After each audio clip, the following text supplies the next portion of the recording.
It's Lady T checking in with you. Always driving when I want to do my little videos, but I noticed that if I'm driving and I'm going to or fro, normally I'm on the phone with my husband, but at the times when I'm not on the phone with my husband, I actually use those times to do a little thinking and just a little pondering, or just little stuff that we do. But one of the things that I wanted to point out, because I thought that the only people that paid attention to or noticed this type of behavior was me, which I knew I'm not the only one, but when you actually sit and you think about it, it's like, am I the only one that sees that? Or am I the only one that thinks like that? Because ain't nobody else said nothing about it. But I seen a clip today. It was like a split screen. It was like with Jess Hilarious and another comedian guy. And he played a little video clip of her talking about a situation such as, in the African American community, I want to say. And it was one of those things where, sis, you're successful, you're educated, you got money, you got bags, or whatever the case may be. Enlighten me. Teach me how you did that. Like what did you do? What was the steps that you took? What was the process, that you involved yourself in? Like, how did you get to where you are, as successful as you are, having all the bags that you have? Like, what did you do? Like, help me out. Her comments were things that I was already thinking, right? What you get back from individuals that you talk to be things like, well, I went to school, I did me, and, I worked hard and disciplined, I prayed, it was in God's plans for me. And I'm like, okay, well, I know I got that part, like, I'm down with that part, but, like, what was the process? Like, step 1, step 2, step 3, who did you talk to? Who's in your circle? Who do you socialize with? Who do you network with? How did you even begin to network with those type of people? Like, how did you get to that? How did you get to your point A? And then we'll work from there. Well, it's just, I don't even remember. I just know that I had to do a lot of footwork. I had to knock on a lot of doors. I had to talk to a lot of people. And it's like they don't want to share the information, as if we're going to take that information and we're going to use it for good, and then we're going to end up being more successful than they are. And it's like, for me, that's like not even the case. My thing is just like, I'm trying to do good in my life, for myself, my family, my husband, my kids. So if I ask you a question like, oh wow, sis, how did you do that? And you come back with me, girl, you just got to pray. Or girl, you just gotta, you gotta be in them circles. Okay, well, how do you get to them circles? Like, where are those circles located at? Like, are their Facebook circles, or their Instagram circles, Snapchat circles? And it's like, my husband says that African American people, we sometimes fail because we don't help each other with the information. What is so hard about you telling me, or enlightening me, or teaching me the information that you know already, the information that you used?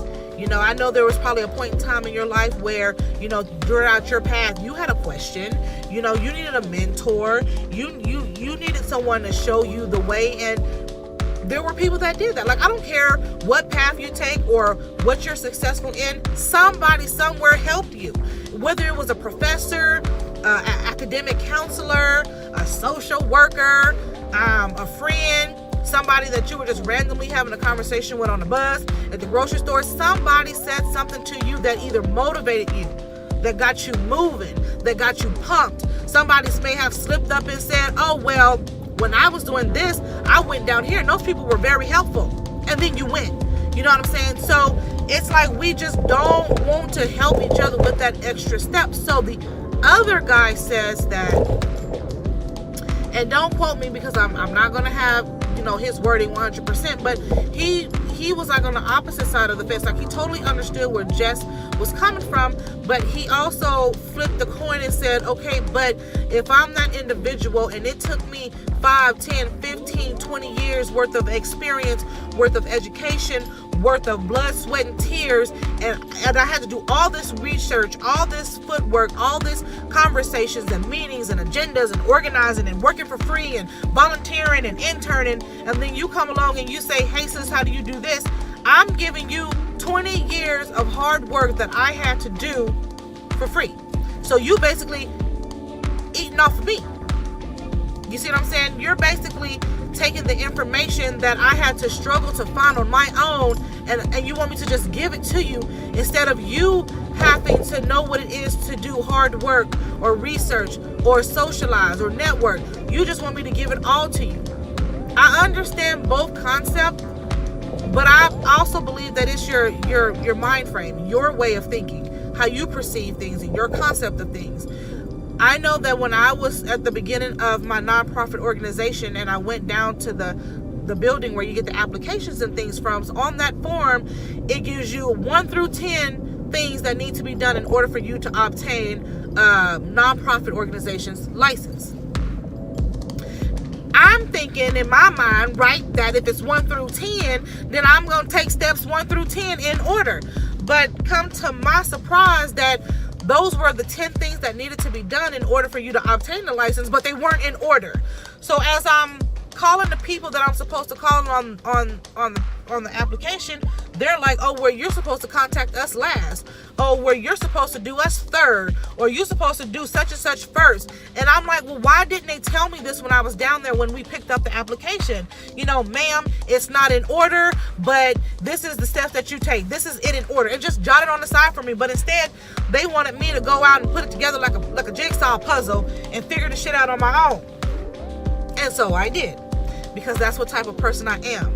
But because I knew how stressful it was for me to get that information in line, in order, to get something that I was willing to achieve, that I wanted, when a sister of mine came to me and she was expressing to me how she too wanted to start a nonprofit organization, and then she went to this lady, and then this person wants to partner with her, and this lady's charging her $2,200 to do the process for her.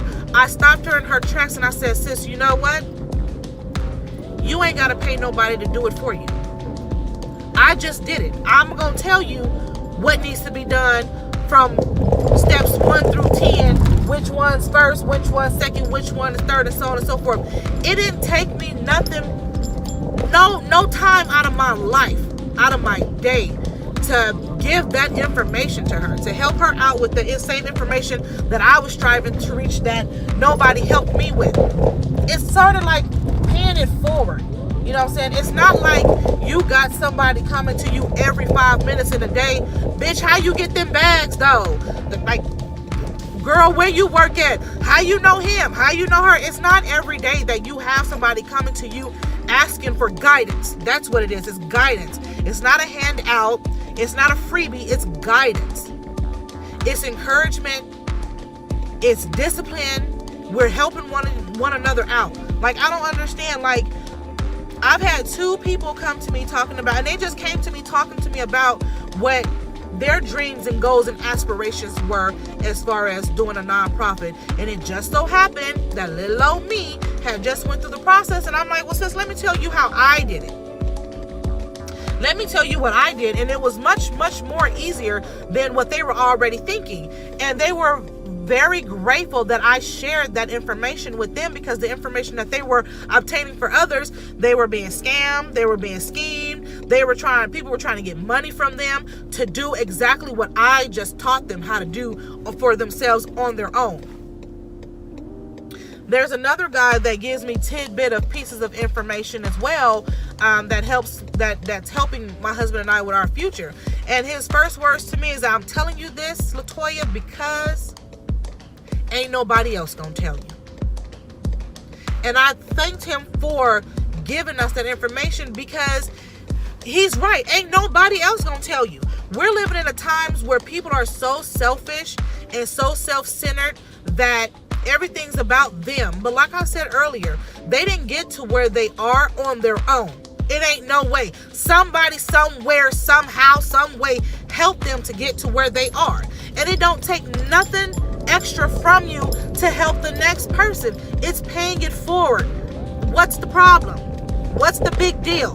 Now, if you're, oh, hey, he at the bus stop getting it in. But anyway, but if you go and you give this information to someone who's thriving it, who really wants it, who really needs it, who has a passion to obtain it, and then they don't do nothing with it, that, my friend, is none of your concern, and that is no longer your problem. That's all on them. At least you know in your heart of hearts and in your soul of souls that you actually did reach out and help this person when they were in need. You were that friend.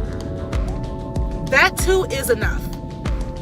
But it's just like I've heard so many people speak upon this one same situation, and I've recently heard like different aspects of it, like different viewpoints of it. And I value everybody's viewpoints, and everybody's viewpoints has a point. You feel me? But it's just that for me, I don't see the big deal if somebody say, sis, what was step one that you took for your organization? Oh, boosh, I went down here into the building on Bonanza and whoop-de-whoop this, and this is what I did. 5 seconds. 5 seconds is all it took for me to give that information. Oh, and then when you're done with that, you got to call the IRS and you got to get this number. And then after that, you got to do this. What is the problem? Is it because people are afraid that once she gets the information from me, that her organization might take off and run it while mine is drowning and mine is struggling? I don't care. It doesn't matter. Start somewhere else. Do something else. Like there's more than enough bags in this fucking world for everybody to have some. Everybody can have some. Everybody come get some bags. Damn it. The only people that's not going to get the bags is those who lack creativity, those who don't have discipline, those that don't have motivation, those that don't know how to encourage self, those that don't know how to get the fuck up and get the bag. If you can't get up and get the bag, but you want me to give you the bag, bitch, now I'm offended because that's my bag. Now you ain't done nothing to obtain that bag. Now I have given you that bag. But if you get up and you show that you ready for this, you ready for these blood, sweat, and tears because this is something in your heart that you know you want, and all you need is that little bit of guidance, what's the problem? What's the problem, y'all? I ain't asking nobody to take their college degree and write out their name or put a piece of paper on it and make a couple of copies and write my name on it, then make some more copies so that shit looks legit. I'm not asking you to do that. I'm not asking you to put my name on your bank account. I'm not asking you to do that. I'm not asking you to put my name on your business license or your fucking business license insurance. I'm not asking you to do any of that, sis, bro. I'm just asking you for guidance. Like, what did you do first? Where did you go? How did you end up being in a circle with these people? I don't want to be in your circle, but if you can just tell me how, motivate me, because that's going to help me motivate the next person. But we can sometimes be so selfish and so self-centered to where that shit ain't good. That shit ain't good. Why? God is watching everybody. Yep, I'm gonna throw it in there. I don't care. There she go, pulling the Jesus card. I don't care. He's Jesus. Yes, he is. He's the Lord, God, and Savior, and he sees it all. Yes, he is. Child of God, but you don't want to help the next person. Yeah, I said it. Oh, well. Yep. I said it because it's the damn truth. It's the truth. It's the fucking truth. I heard somebody say today on a video clip that I seen on Facebook that said that the African American community is the meanest, cruelest community out of every fucking community in this world. Is that true? Why do we lead people to believe that? And I know some people might say, well, I don't care what they say about us. I don't care what they say. There go that attitude. You don't start caring. Maybe that's the whole point. Maybe that's the problem. Maybe somebody somewhere should start caring. Maybe somebody somewhere should start caring about walking around this motherfucker with a frown on your face. Smile, sis. What the fuck's the problem? You walk standing upright. You feel me? You're going to a job. You're getting in a car to get there. You're going to get an education. You are living in one of the freest of the freest countries. Like, why you got a frown on your face? We are the most aggressive culture. We are the most meanest culture. We are the most dramatic culture. Hey, if that's what they think about the African American community, that's cool. But I try to show people otherwise when it comes down to me and mine. I make sure my daughters smile. I make sure my daughters speak. I make sure that my son is polite. I make sure that when someone's speaking to them, they speak back. I make sure that they dress appropriately and hide all the girls and put the bottom away. I make sure that they carry themselves like ladies and men, because you are prejudged already. That's going into a whole nother topic, and I'm gonna just pause that right there, because I'll leave that for the next little conversation, because I'm doing this without my husband, but it's okay. He'll chime in later. But yeah, it's sometimes it's sad. But like I said, I understood where Just the Hilarious was coming from, and I understood where the other comedian guy, sorry sir, I forgot your name, but I understood where he was coming from too. I understand it. It's like me working so hard all my life, and then you come along and you want me to give you what I got for free. I got that. I got it. But it's just, we have to start changing our mentality and the way that we think and the way that we interact with one another, and stop being so intimidated by each other, and stop always thinking that the next one in our community has a hidden agenda, because it's not always about that. I ain't saying that some ain't like that. That's what I ain't saying. But what I am saying is that everybody's not like that. And the video that I said that I watched earlier, when the lady said that we are one of the meanest and cruelest communities, that ain't true either. That ain't true either. There's other communities and cultures and and religions that people have the same opinion about, the same outlook on. It's easier to say it about us, because for some people we portray it more. Becky walks into work and she has a smile on her face, and she's good morning to everyone and giving hugs to everyone and bringing in fresh baked cookies, where you got Tasha coming in and she frowning on her face, she pretending like she don't hear nobody saying good morning. Then they get to talking about, oh, don't talk to Tasha this morning, because she not a morning person, y'all gotta wait. And then but that's their opinion about our culture. Everybody is like an asshole. Everybody has one. It's just that at some point in time, I can't change the world, but I try to do the best that I can to redirect individuals' opinions about our culture and how we socialize with each other and how we get along with each other, and and all that good stuff. So I know we ain't posted in a long time, but here's a video for a video. Thank y'all for tuning in. Please like, share, subscribe, tell your friends about it. We've been off the grid for a little bit because, as you will see, or if you have not seen before this video, we were in the process of purchasing a home, brand new home from the ground up. Yes, baby, my first home. I'm a first-time home buyer. My husband let me go through all the blood, sweat, and tears by myself. Bless his soul. Jesus, bless his soul, baby. But I got through it. I did it. Held people accountable. That's your heart. My husband says it's your hard-earned money at work. Make it count. Make that shit count. It's yours. You paid for it. You have a right to be picky. You have a right to want everything on point. Houses are not cheap, but that's another thing. If y'all want to know, in our video, I'll show you.